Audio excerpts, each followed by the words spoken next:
అందరికీ praise lord. మే 6 ఈరోజు దేవుని వాగ్దానము.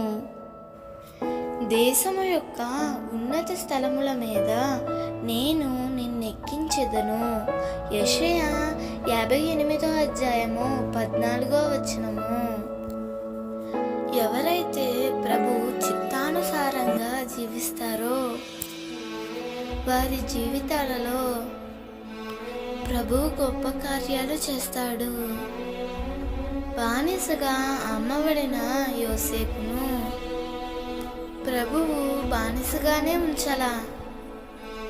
ఎందుకంటే బానిసగా జీవిస్తున్నప్పటికీ ప్రభు చిత్తాన్ని దాటిపోకుండా ఆ శ్రమలో కూడా దేవునినే ప్రేమిస్తూ దేవుని కొరకు జీవించినందున ఆ దేవుడే జోక్యం చేసుకుని బానిసగా ఉన్న యోసేపును భాగ్యవంతునిగా మార్చేశాడు. ఐగుప్తు దేశం యొక్క ఉన్నత స్థలముల మీద యోసేపును ఎక్కించాడు.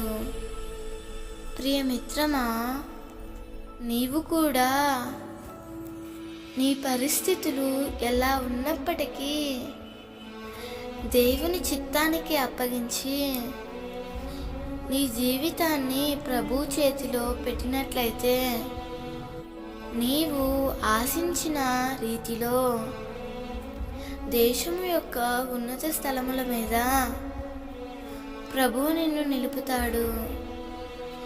దేవుడు ఈ వాగ్దానము నీ జీవితంలో నిశ్చయముగా నెరవేర్చునుగాక.